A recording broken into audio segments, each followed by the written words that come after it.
स्वागत है आप सभी दोस्तों का एक बार फिर से आपके अपने YouTube चैनल अपनी क्लासेज में। और साथियों, आप सभी के लिए बहुत ही महत्वपूर्ण वीडियो लेके आया हूं मैं आज, जिसमें आपको ऐसी बातें बताई जाएगी जिससे आपको बहुत ही ज़्यादा लाभ मिलेगा। क्योंकि ऐसी बातें आपको, अगर आप इन पे ध्यान नहीं देते हैं तो आप आवेदन से वंचित रह सकते हैं, और हम नहीं चाहते कि कोई भी विद्यार्थी रीट का इस आवेदन से वंचित रहे। तो पहले जान लेते हैं कि तमाम इन जानकारियों में आपके लिए क्या क्या बेनिफिट रहेगा और क्या क्या आपको करना है। सबसे पहले 10th की मार्कशीट और 12th की मार्कशीट और आपके ग्रेजुएशन, कौन सी आएगी? ग्रेजुएशन। और उसके बाद में बीएड, बीएसटीसी। आवेदन में फिलहाल ये 4 चीजें चाहिए आपको, ठीक है। अब हम बात कर रहे थे निदान की। सबसे पहले त्रुटियों की बात करेंगे। आपको अपने आधार कार्ड में, ठीक है, आपके आधार कार्ड में, उसके बाद में 10th आधार कार्ड में, और उसके बाद में 10th 12th ये जो मार्कशीट है ग्रेजुएशन में और बीएड वगैरह सब में, इन सारों में आपका जो नाम है क्या होना चाहिए? तो नाम, उसके बाद में पिता का नाम और कैटेगरी, ये तीनों की तीनों चीजें सेम होनी चाहिए। अगर आपके इनमें कोई त्रुटि है तो आप अभी जाकर शिक्षा संकुल या माध्यमिक शिक्षा बोर्ड में जाकर आप इनको करेक्शन करवा सकते हैं। उसमें आपको केवल लगेगी फोटोकॉपी। जैसे 10th की मार्कशीट में आपके नाम में, पिता के नाम में कोई गड़बड़ है, ठीक है, कोई नाम में गड़बड़ है, तो आप क्या करेंगे? इसकी फोटोकॉपी और साथ में एक घोषणा पत्र लेके जाएंगे 50 रुपए के स्टाम्प पेपर पर, ठीक है, और माध्यमिक शिक्षा बोर्ड में जाके वहां पर एप्लीकेशन फॉर्म देंगे और रसीद कटेगी वहां पर, और साथ का साथ इसका संशोधन हो जाएगा। साथ के साथ इसका संशोधन हो जाएगा। 12th में कोई प्रॉब्लम है उसमें हो जाएगा। हाँ, आधार कार्ड में आपको हो सकता है समय लगे, आधार कार्ड में आपको हो सकता है 1 महीने का समय, परंतु आपका जो ओरिजिनल आधार कार्ड है जिसमें गलती है उसको आप साथ में लगा सकते हो, और उसका घोषणा पत्र आप साथ में दे सकते हो कि इसमें जो गलती है वो सुधार ली जाएगी। आगे बात करेंगे, त्रुटियों की बात हो गई। त्रुटियां आपको सुधरानी है, संशोधन आपको करना है, चाहे 10th में हो, 12th में हो, या अगर बीएड और बीएसटीसी में भी अगर आपके नंबर में या आपके सरनेम में, आपके नाम की कोई स्पेलिंग में अगर मिस्टेक है तो आप जाकर निदेशालय में इसको संशोधित करवा सकते हो। इसमें ज्यादा समय नहीं लगेगा, 1 दिन में संशोधित हो जाएगी। बीएड और बीएसटीसी की किसी भी मार्कशीट में या प्रमाण पत्र में कोई भी अगर गलती है आपके, तो 1 दिन का समय लगेगा। कितने दिन का समय लगेगा? 1 दिन का। इनमें भी 1 दिन का समय लगेगा। और ये सब कब करवानी है आपको? 10 जनवरी से लेकर 9 फरवरी तक जो आपके आवेदन चल रहे हैं, उनमें अगर आप 9 फरवरी से पहले आप आवेदन करना चाहते हैं तो ये सारे डॉक्यूमेंट आपको पहले ही तैयार करने हैं, और संशोधित भी आपको 9 फरवरी से पहले ही करवाना है। अगर आपके कोई संशोधन हो रहा है 9 फरवरी के बाद, तो वो इस भर्ती में आवेदन के लिए मान्य नहीं होंगे, क्योंकि बाद में आवेदन नहीं किए जाएंगे। रही बात प्रमाण पत्रों की, प्रमाण पत्रों की, जो 2009 के पहले जो स्टूडेंट थे, 2009 के पहले जिन्होंने 10th और 12th कर ली है, उनके मार्कशीट छोटी आती थी, पर उनके जब मार्कशीट देते थे उनके साथ में प्रमाण पत्र भी अलग से दिया जाता था। क्या दिया जाता था? प्रमाण पत्र। प्रमाण पत्र ये अलग से आता था किनके? 2009 से पहले वाले स्टूडेंट के लिए। किसके लिए? 2009 से जो पहले के स्टूडेंट है उनके लिए। पर 2009 के बाद में जो स्टूडेंट थे उनके जो बड़ी वाली मार्कशीट आती थी, उनमें यहाँ पर फोटो आती थी और यहाँ पर लिखा था प्रमाण पत्र अंक तालिका सहित, ठीक है, यहाँ पर लिखा था अंक तालिका हो गई। तो ये प्रमाण पत्र और अंक तालिका एक ही होती है। अगर किसी बच्चे के पास ये वाली नहीं है जिसमें फोटो लगी हो 10th और 12th में, तो ये छोटी वाली जो है, जो उसने निकला रखी होगी, ठीक है, छोटी वाली मार्कशीट, तो उसके साथ में एक प्रमाण पत्र भी लगेगा, और उसके लिए आपको माध्यमिक शिक्षा बोर्ड जाना पड़ेगा। कहां पे जाना पड़ेगा? माध्यमिक शिक्षा बोर्ड।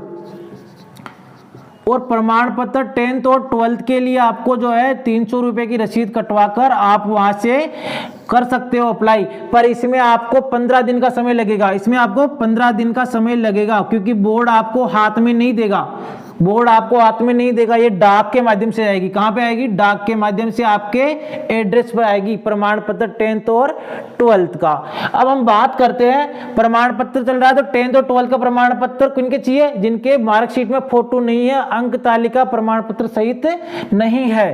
हम बात कर रहे थे ग्रेजुएशन की। ग्रेजुएशन में फर्स्ट ईयर, ठीक है, फर्स्ट ईयर सेकेंड ईयर इनकी मार्कशीटें आपके पास होगी, पर साथ में आपको इसका जो डिग्री है वो बाद में काम आएगी। तो ठीक है, जब डॉक्यूमेंट वेरिफिकेशन होगा तो इनकी डिग्री भी आपको साथ में लेनी है। डिग्री आपकी यूनिवर्सिटी में होगी, जैसे एमडीएस यूनिवर्सिटी है, राजस्थान यूनिवर्सिटी है, मोहनलाल सुखाड़िया है, तो जितने भी यूनिवर्सिटी है उनमें आपको डिग्री पड़ी हुई है, आप जाके ले सकते हो। ठीक है, अदरवाइज अगर कोई कहता है कि आपकी डिग्री अभी तक नहीं आई है तो वहां यूनिवर्सिटी में जाकर एक प्रोविजनल सर्टिफिकेट होता है। कौन सा? Provisional certificate, provisional certificate.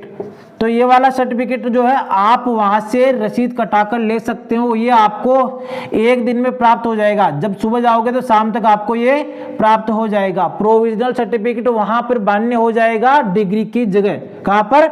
Degree की जगह। तो आपको वहां पर कोई दिक्कत नहीं आएगी। ये जो प्रोविजनल सर्टिफिकेट होता है ये मान्य हो जाता है ऑटोमेटिकली। तो ग्रेजुएशन की बात हो गई, 10th की बात हो गई, 12th की बात हो गई। अब करेंगे बीएड और बीएचटीसी की बात। जब बीएड की मार्कशीटें आती है फर्स्ट ईयर और सेकंड ईयर, और बीएचटीसी की फर्स्ट ईयर और सेकंड ईयर, तो इनके साथ में आपको प्रमाण पत्र भी दिया जाता है। प्रमाण पत्र भी दिया जाता है। अगर कोई बच्चा जैसे सेकंड ईयर में अभी फिलहाल इसने एग्जाम दिया है और उसकी मार्कशीट नहीं आई है तो तुरंत जाकर अपने कॉलेज में संपर्क करें, साथ में आपको उसमें प्रमाण पत्र भी लेना है। और बीएचटीसी और बीएड वालों ध्यान रखना कि आपको उसी संस्था से चरित्र प्रमाण पत्र भी लेना है, क्योंकि जब वहां से आप फ्री हो रहे हो बीएड और बीएचटीसी करके तो वहां से चरित्र प्रमाण पत्र और बीएड का प्रमाण पत्र, बीएचटीसी का प्रमाण पत्र, साथ में दोनों अंक तालिकाएं आपको दी जाएगी। तो ये आपको ध्यान रखने वाली बात है। ठीक है, अब बात करते हैं अपराध मुक्त सत्यापन की, जिसको पुलिस वेरिफिकेशन कहते हैं। किसको?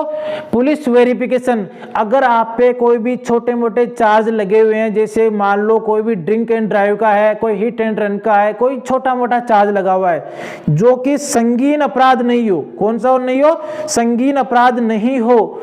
उस अवस्था में आपको आवेदन के समय में अगर वहां पे पूछा जाता है कि क्या आपके ऊपर कोई आपराधिक मुकदमा दायर है, तो आपको वहां पर देखो, सबसे पहले यहां पर क्या करना है। अगर आपका ऐसा बिल्कुल छोटा सा केस है जो आपके चार्जशीट बनी हुई है, क्या बनी हुई है? चार्जशीट, तो जहां तक संभव हो सके किसी बड़े एडवोकेट से मिलकर उसको हटवा ले और वहां से क्या करा ले? Clean chit. क्या करा ले?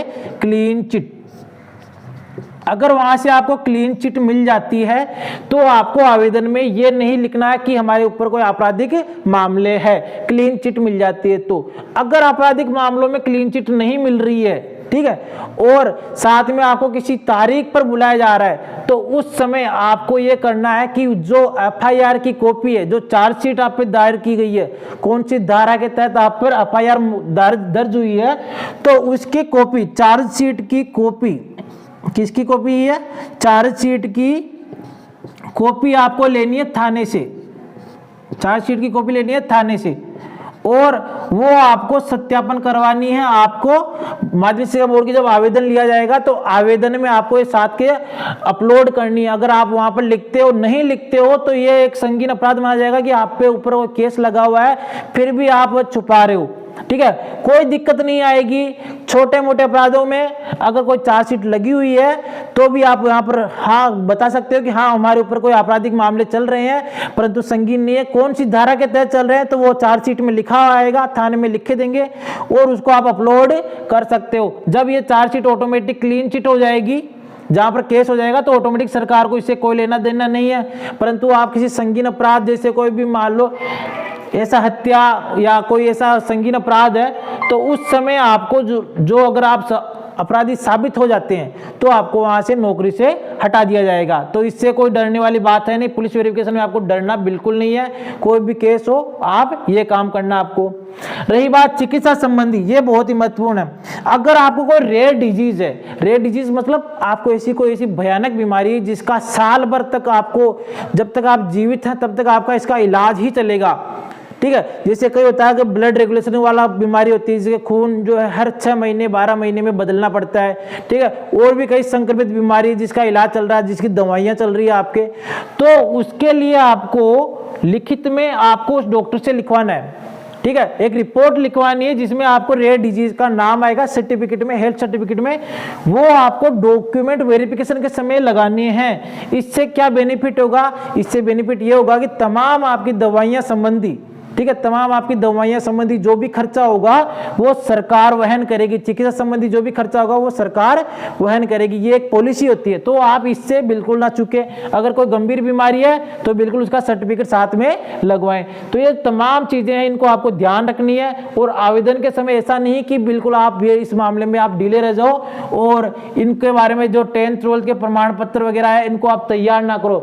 तो 10 जनवरी से लेकर 9 फरवरी तक आपको ये सारे के सारे आवेदन प्रस्तुत करने हैं। तमाम तैयारियां आपको कर लेनी है। और जैसे ही आवेदन शुरू होंगे हम आपको एक लाइव वीडियो दिखाएंगे जिसमें आवेदन किया जा रहा हो और किस तरीके से क्या क्या डिस्ट्रिक्ट भरे जाएंगे, वो सारी प्रक्रिया हम आपको लाइव दिखाएंगे, ठीक है दोस्तों। तो इस चैनल को सब्सक्राइब कर लीजिएगा और ज्यादा से ज्यादा अपने दोस्तों में शेयर कीजिएगा, जिससे ऐसी तमाम जानकारियों से वो लाभान्वित हो सके।